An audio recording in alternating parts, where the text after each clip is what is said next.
Hi, everyone, and welcome. Thank you so very much for joining this Ed Collab Gathering session.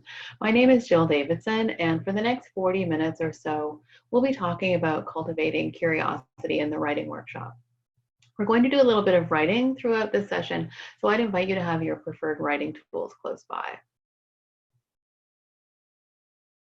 So let me start by introducing myself. I'm currently a literacy coordinator for grades 6 to 12 in Fredericton, New Brunswick on the east coast of Canada. Previously, I've been a learning specialist with the New Brunswick Department of Education and Early Childhood Development. I've been a literacy coach, predominantly working with high school teachers, a high school English teacher, and a department head. I co-host Shelfie Talk on Twitter and contribute to my district literacy blog called marginnotes.ca. And I'm also a member of this year's Educator Collaborative Associate Cohort. When we think about writing workshop, often the first thing that comes to mind is the set of components that make up its unique structure. Typically, we plan for writing workshop to include quick write, mini lesson, independent work time, including time for reading and writing and talking with peers, conferring, and sharing. And what I'd like to consider in the time we have together today is how to cultivate curiosity in the writing workshop, not as another component we plan for within the writing workshop framework, but as a stance or approach we can incorporate across all the components.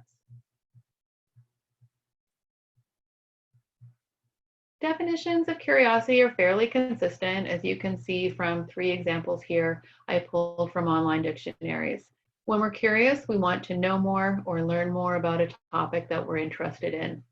And this desire to learn can lead us into a deeper inquiry about that topic. I believe that the first step in cultivating curiosity in the writing workshop begins with us as educators. When we get curious about ourselves as writers and teachers of writing, we engage in professional inquiry about our own practices, and that leads us to new learning and to discover new opportunities for cultivating curiosity for our students.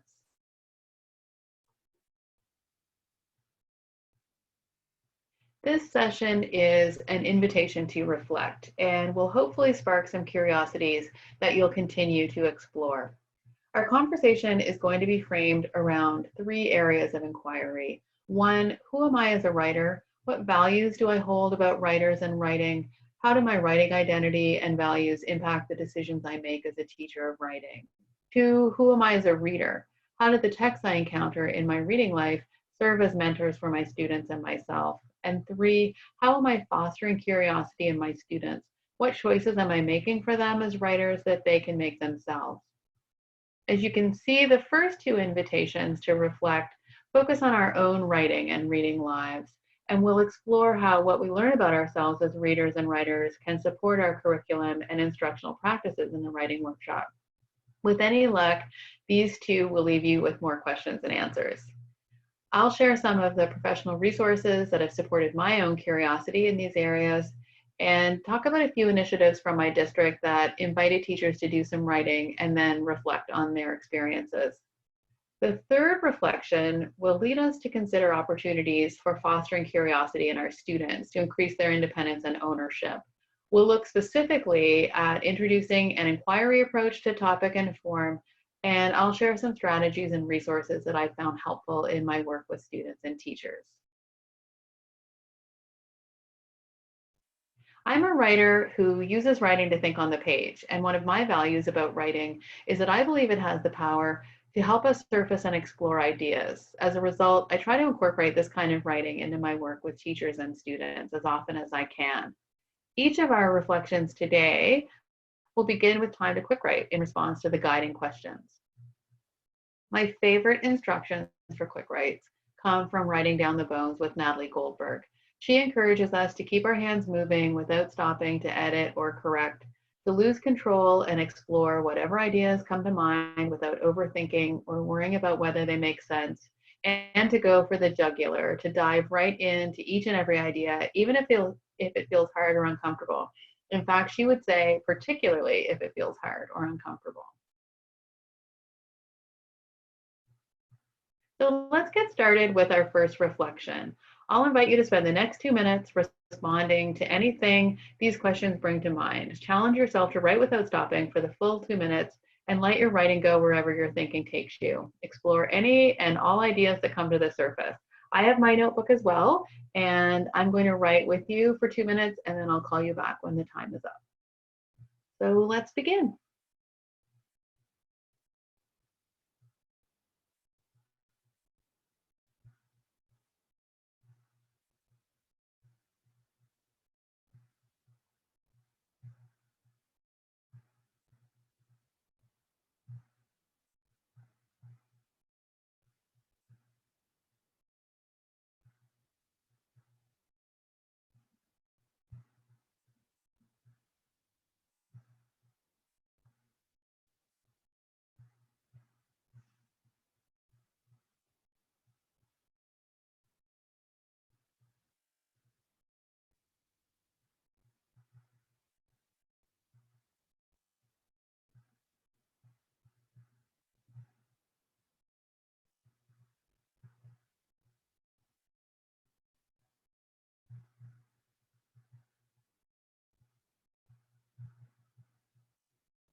So let's just take a few seconds to finish up wherever we are with our thinking, and then we'll come back together.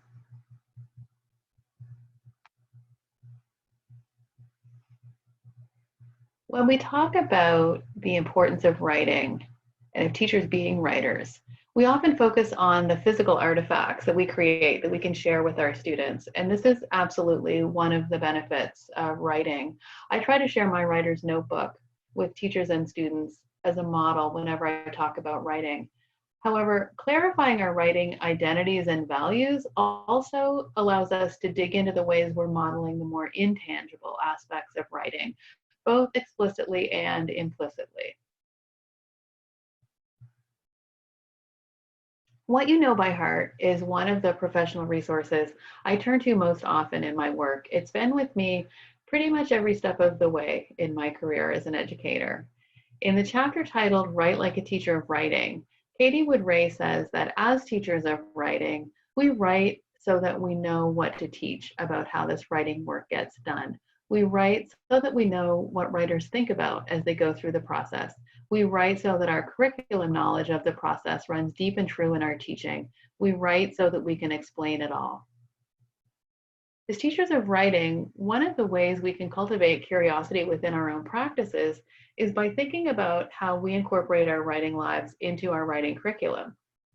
When we write, we develop a kind of insider knowledge, and when we reflect carefully on who we are as writers, we can name what we do and put that into words for our students. Katie Wood-Ray goes on to talk about the two aspects of our writing life that we can bring into the writing workshop. There's the strategy side. This is what I did in this piece of writing, and you might want to try it in your own writing. And there's the human side. This is what it feels like to be a writer going through the process of writing. And the more we attend to who we are as writers, the more visible we can make both of these aspects to our students. In this same way, we can also reflect on what we believe about writing and writers and tune into how we communicate those values through our instructional practices. Donald Graves includes demonstration as one of the conditions for effective writing, and specifically, he mentioned the demonstration of values. He says, you, the teacher, are the most important factor in creating a learning environment in your classroom. Your students will observe how you treat writing in your own life, how you learn, and what is important to you through the questions you ask of the world around you. How you demonstrate values, how you knowledgeably show the meaning of writing as a craft will have a profound effect on their learning.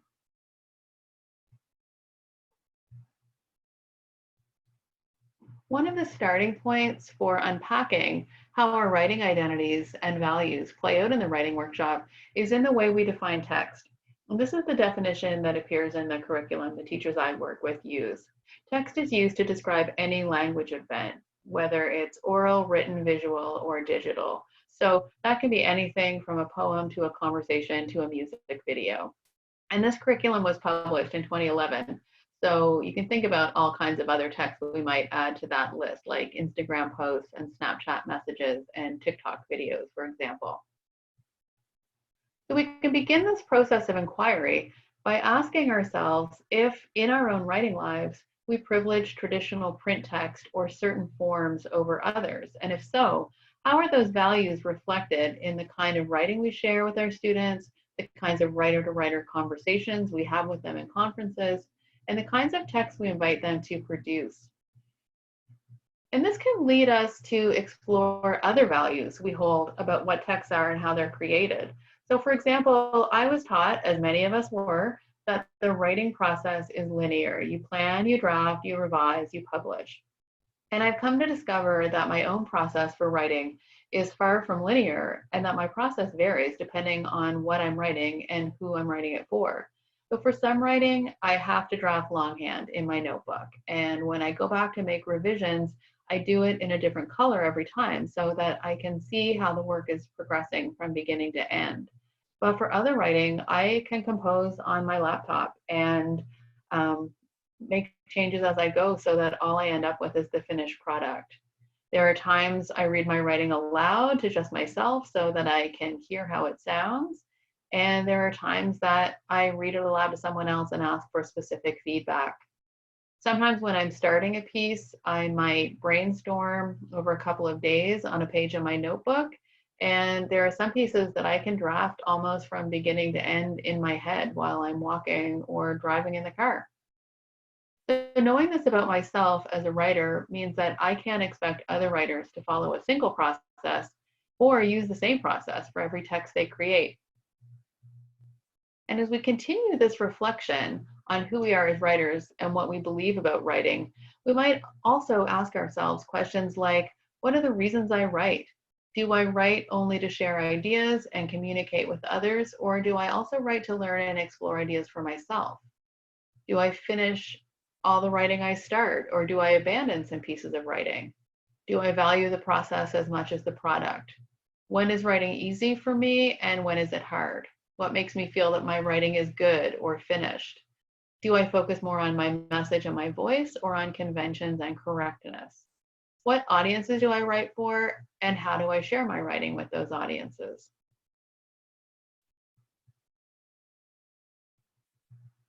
I'd like to share with you some examples of what happened when we invited teachers in my district to do some writing and then reflect on what they learned about themselves as writers and teaching writing as a result. For the last 2 years, our literacy team has invited educators to join us in a 30-day writing habit. Beginning on the first Monday back after winter break, the educators who register receive a daily writing invitation by email for 30 consecutive days. Every invitation contains a link to a text to inspire a few minutes of writing that day. So it could be a poem, a short piece of prose or nonfiction, a video, an image, an audio clip, or a combination of multiple forms. This is an opportunity for teachers who don't already keep a writer's notebook or have a regular writing habit to find some inspiration to get started, and for teachers who already write fairly regularly to jumpstart a new year of writing. There's no accountability to anyone but yourself, but we do encourage everyone to share their writing with their students and with each other on Twitter. And both years we've had more than 60 teachers writing along with us. At the end of the 30 days, we asked the participants to respond to a brief survey. And one of the questions was, what did you learn about yourself as a writer? And these are some of the responses that we got.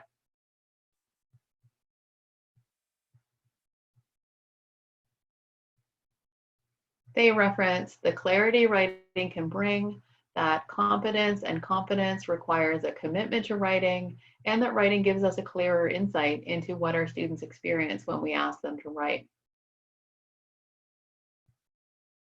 As a follow-up, we asked them to share any new insights they gained about teaching writing, and these are a few of examples of responses that we received.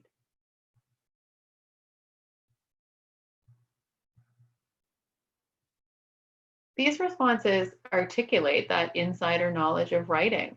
Exploring our own experiences as writers helps us bring a deepened responsiveness to our own writing workshop. If it's challenging but rewarding for us, how can we approach it as anything else with our students? We also invited teachers in our district to write book reviews for our blog Margin Notes. Over the last 2 years, we've published more than 30 guest reviews written by our colleagues. Once the post is written, we asked the teachers to tell us how knowing that they were writing for a public audience affected their writing process. And here are a few of the things they said.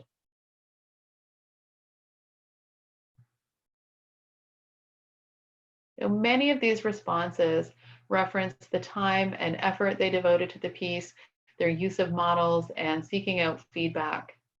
And in these responses, you can really see how the writers are putting their processes into words, opening up all kinds of possibilities for sharing their experiences and their insider knowledge with students in writer-to-writer conversations.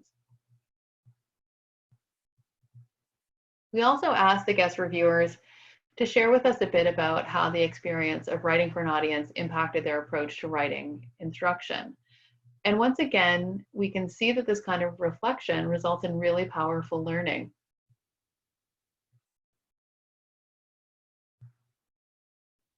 So we can see here that the responses really highlight the vulnerability that writing and sharing our writing requires. These responses reflect that human side of the experience that Katie Wood-Ray was talking about. Every text that we create can teach us something about writing and writing instruction if we view it through a lens of curiosity. If you're looking for resources to develop or expand your own writing practice, these are 4 that I recommend. Writing Without Teachers by Peter Elbow, Writing Down the Bones by Natalie Goldberg, The Writer's Practice by John Warner, and Poem Crazy by Susan Goldsmith Woolridge. Let's move on to our second reflection. So again, we'll take 2 minutes to quick write in response to the questions, letting our writing go wherever our thinking takes us. You can feel free to write, to list, to draw, or to use any combination. Just do your best to keep your hand moving the whole time. So let's begin, and I'll call us back together in 2 minutes.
So just take a second or two to finish up wherever you are with your thinking, and then we'll come back together.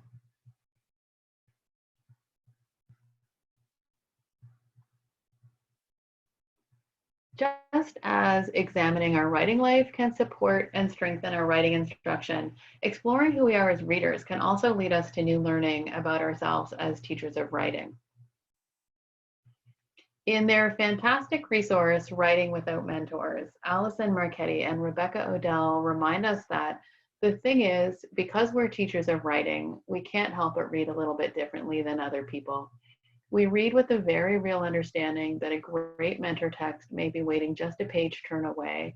We read with a sense of possibility because everything we teach is grounded in the writing we love. In many ways, our teaching lives and our reading lives are seamless because they feed each other and in turn feed our students, a recursive process that yields inspired, knowledgeable readers and writers. I love their description of our teaching lives and our reading lives being seamless. Who we are as readers can tell us a lot about who we are as writers and writing teachers.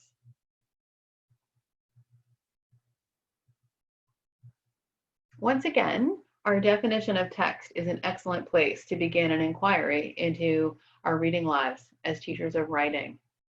We know that reading and writing are inextricably linked, and if we read with our writing teacher eyes open, as though every text we meet has the potential to be a mentor text for our students and ourselves, we have to look closely and critically at what kind of text we're reading and sharing so that we can identify and address any gaps that might exist. As a starting point, you might consider doing an audit of the text you share with your students to see if there's a balance between print and non-print mentor text. Do your students experience audio, video, visual, and multimedia text as mentors for their writing in addition to print?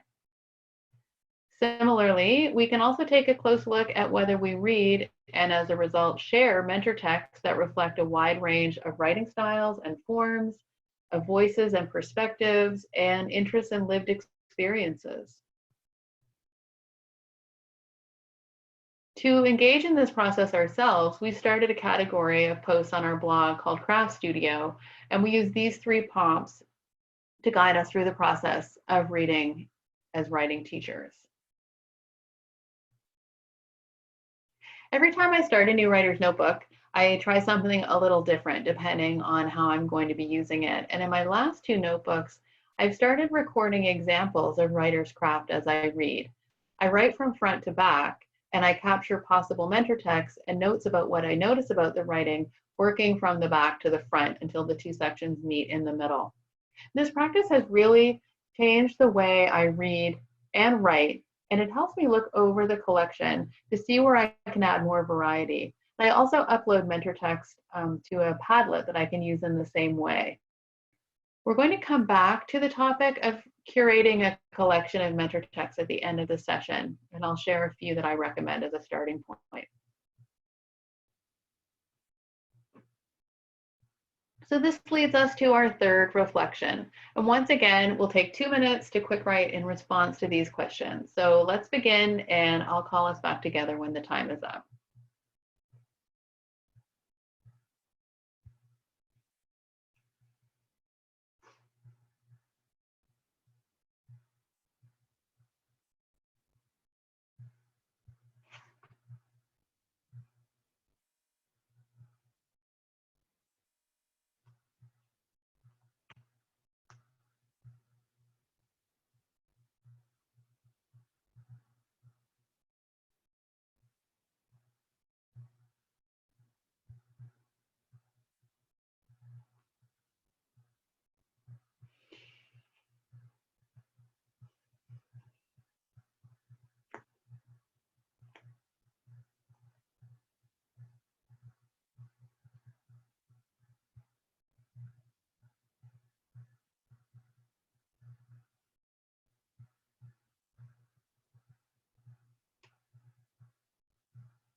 So let's just take a few seconds to finish that thought wherever we are before we come back together and move on.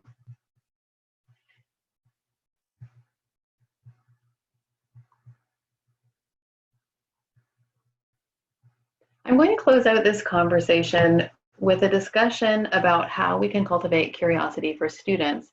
But just like our previous two reflections, though, it starts with our own inquiry, asking ourselves where we might be doing the work for student writers that they can be doing themselves. If we're looking for ways to make students more curious about writing, we have to be honest with ourselves about where we might be taking too much control for that decision making. Penny Kittle and Kelly Gallagher wrote an article called The Curse of Helicopter Teaching for the March 2020 issue of Educational Leadership. And they draw a parallel between the helicopter parenting phenomenon of parents who focus their energies on ensuring their children don't experience too much discomfort or challenge, and teaching practices that offer so much guidance that students don't have to make decisions for themselves about writers or readers. They write, "We believe helicopter teaching is also counterproductive to building independent, confident, and creative students. Too often, in trying to help students, teachers do too much of the thinking.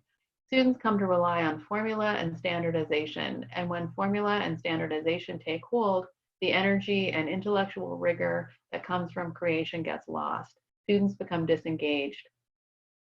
In my experience, and acknowledging my own past instructional practices, I would suggest that we tend to often inadvertently diminish students' decision making most in the areas of topic and form. When we tell students what to write and how to write it, we are, exactly as Penny Kittle and Kelly Gallagher warn, taking away students' ownership over their writing. It can be tempting to provide a lot of direction in topic and form so that students get quickly down to the task of producing writing. But when we do this, we're missing the opportunity to help them get curious about what they have to say and how they want to say it. And I think we're also taking away their opportunity to develop the decision-making behaviors that will support them in being writers for life and not just writers for school. Using mentor text to introduce an inquiry or curiosity approach puts students in control of the decisions they make over their writing. So first, I'd like to talk about how mentor text can invite students to find writing topics that are meaningful to them. Mentor text can cultivate curiosity by engaging students in an exploration of the possibilities for writing in their own lives. My own experience with using mentor texts as invitations to write started with my writer's notebook several years ago, when I realized that most of my writing is prompted by pieces of text that I collect and glue in my notebook. Sometimes I write about a similar topic, or I try to mirror the organization or format. I might copy a sentence and replicate the structure, or I might use a word or a phrase as a jumping off point for a whole new piece of writing. And I find lately I've been finding inspiration from texts that are about topics I've previously written about, but in formats I've never tried out. This is what Linda Reef describes in the Quick Write Handbook. This is the indirect message I give the students each time I put a piece of writing in front of them for a quick write. I want the writing they're seeing and hearing to push them into their own ideas, either as a whole or through borrowing a line, any line, and writing from that line, even that line, if that line sends them meandering in a completely different direction. This is writing to find writing, but using someone else's words to stimulate their thinking. Over time, writers can look back at these short first draft seeds of writing they've collected in their notebooks and find ideas for more writing. For example, I once noticed that I was writing a lot about food from my childhood and about my dad, so I ended up combining those two topics into a funny memoir about my dad barbecuing that I share regularly in writing workshops to model this kind of writing to find writing. I'd like to go back to the example of a 30-day writing habit that I shared earlier. The goal is to encourage teachers to generate volume of writing over the month. And as we near the end, the writing invitations ask them to go back into their notebooks and look for possibilities for more writing. These are the instructions we gave them last year over 2 consecutive days to guide them through the process. So on the first day, We ask them to go back into their writing and identify 3 ideas or topics or themes that seem to be bubbling to the surface, and record each of them on a new page of their notebook and spend some time quick writing about each one, challenging themselves to see what other ideas there might be there. The second day, we asked them to return to those quick writes and identify one that they thought there still seemed to be more to say about. And then we invited them to do some writing about the possibilities for more writing. So we gave them guiding questions like, what's the big idea? What is it you want to say? What genres could this writing become? Who might your audience be? And what do you want them to think, know, feel, and do after they read your piece? These guiding questions can be adapted really easily to invite students to use their writing to find more writing. Once students have generated ideas for writing topics, we can introduce mentor text to support their inquiry into forms of writing that they might want to try out to share their ideas with their audience. So let's move on to talking about using mentor text to cultivate curiosity about form. In Why They Can't Write, John Warner articulates in no uncertain terms that when we use prescriptive and form-first writing in our writing instruction, we are removing students' ownership over their writing. In particular, he focuses on the perils of the ubiquitous 5-paragraph essay. He echoes Penny Kittle and Kelly Gallagher's description of helicopter teaching in this passage. In reality, every piece of writing is a custom job, not a modular home. And by steering students toward the 5-paragraph essay, we're denying them the chance to practice real writing by confronting the choices writers must navigate. The 5-paragraph essay, as employed, does not allow students to struggle with the important skills underlying effective writing, the same way training wheels don't allow nascent bike riders to practice balance. We can move away from this prescriptive form-first writing and increase students' ownership and independence by offering mentor texts as invitations for them to read like writers. We do this when we ask them to read mentor texts with questions in mind, such as, what does the text say? What choices do I notice the creator, writer, or illustrator making in this text? What impact do these choices have on the reader, viewer, listener? And how might I use this text as a mentor for my own writing? Questions can be open or more focused depending on the purpose. For example, if students are going to be writing within a particular genre or form, they can review a range of examples and answer these kinds of questions about each one, and then come together at the end to share their observations and create an anchor chart of possibilities before they start their own writing.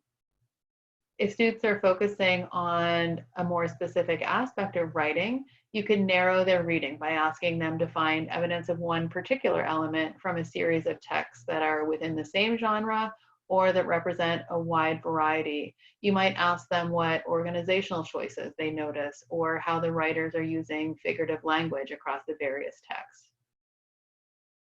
You can also pull excerpts from mentor texts for one specific strategy. For example, provide a selection of introductory paragraphs and ask students to name what the writer's doing in each one to build their own repertoire, or share a variety of samples of how authors define technical or specific terms for readers who may not have a lot of background knowledge if your students are going to be writing about areas of their own expertise for an audience that might not be as familiar with their topic. It might seem daunting to think about curating a collection of mentor texts, but once you start reading with your writing teacher eyes open, you'll find unlimited examples of the writing your students will be doing in its natural habitat. In other words, finding real text from the real world that can help students shape their vision for what their writing can look like. It's worth noting as well that if we're looking for places in the writing workshop where we're making decisions for writers they can be making themselves, I caution you against allowing your students to depend on you as their sole source of writing mentors. Inviting them to answer questions like these as a regular part of the writing process, the conversation about writing you have in your classroom, gives them responsibility for finding and using their own mentors for writing. So I'd like to conclude by sharing a dozen texts that have lots of possibilities for getting secondary writers and their teachers started with this kind of inquiry about possibilities for topics and forms. So these are a few texts that I'd suggest as models for closely observing your surroundings to find topics for writing you might have otherwise overlooked. These texts can be used to invite writers to tune into their experiences and capture what they discover in their notebooks. And they all work well for pulling individual sections to use as inspiration. On Looking by Alexandra Horowitz describes 11 walks the author takes around New York City, first alone, then with her toddler and her dog, and then with a series of experts in topics like typography, wildlife, and sound design. It's a fascinating mentor text for looking at our familiar environment, but through fresh eyes. The Art of Noticing by Rob Walker offers 131 suggestions that range from very simple to more complex for finding joy by simply looking for it. It's filled with invitations to look, to notice, and to document. So it works really well when students are getting started with capturing writing possibilities in a writer's notebook. And I will warn you that some of the activities are slightly addictive, and once you start looking, it is hard to stop. The Book of Delights by Ross Gay is a delightful mentor text for looking for, reflecting on, and celebrating the small joys we encounter in everyday life, even in trying and difficult times. The Book of Awesome and the Book of Even More Awesome by Neil Pezricha are based on the blog of the same name, and they invite readers to tune into and record the small moments of awesomeness in day-to-day life. And in Syllabus, Notes from an Accidental Professor, Linda Berry shares writing and drawing activities from classes she's taught. And one of the assignments is an activity called X Pages that encourages writers to develop a daily ritual of spending a few minutes reflecting on and capturing their experiences. And these texts offer a variety of unique forms that writers can explore for organizing their writing. Go Ahead and Like It by Jacqueline Suskin is part scrapbook, part memoir, and part gratitude journal.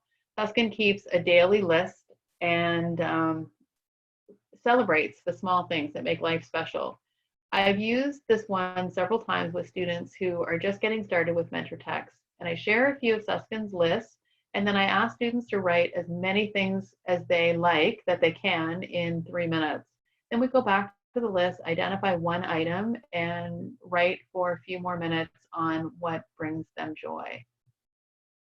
I Wonder by K.A. Holt and Kennard Pack follows a group of children across a day as they wonder about and question the world around them. And it finishes with the final question of the day: I wonder why I wonder so much. This can be used as a mentor for students to write about the things they wondered about when they were younger. I think it invites a real sense of nostalgia about the curiosity and wonderment that seemed to be so effortless in childhood. A Homemade Life by Molly Weisenberg, who is also known as the blogger Orangette, is a memoir told through a series of first-person essays that begin with a recipe and then tell the story of that food, the person who made it, or the meal in which it was eaten. This book has inspired some of my best notebook writing. I find that food can really be a pathway into inviting writers to telling their family stories. Encyclopedia of an Ordinary Life and Textbook by Amy Krauss Rosenthal both invite writers to share their stories using unique text structures. Encyclopedia of an Ordinary Life is a memoir written in the style of encyclopedia entries, and Textbook relies on the forms we're used to seeing in school textbooks. And I've used her equations from that text a number of times with adult writers. And finally, Worn Stories by Emily Spivak is described as a series of sartorial memoirs. In each one, the writer tells the story of a coveted article of clothing. The writers can think about creating a similar first-person narrative about an article of clothing or a beloved object. There's also a blog by the same name, and the author writes a column for the New York Times called The Story of a Thing. I'd like to end our time together with one final reflection. So we won't quick write for 2 minutes, but I invite you to take a moment to record one curiosity that you'd like to continue exploring about yourself as a writer and a teacher of writing. Hopefully something in one of the invitations has planted a seed of curiosity that will continue to resonate with you. And before we say goodbye, I'd like to take a minute to say how grateful I am for the opportunity to connect and learn with you today. And I'd love to keep this conversation going, so please feel free to reach out via email or on Twitter.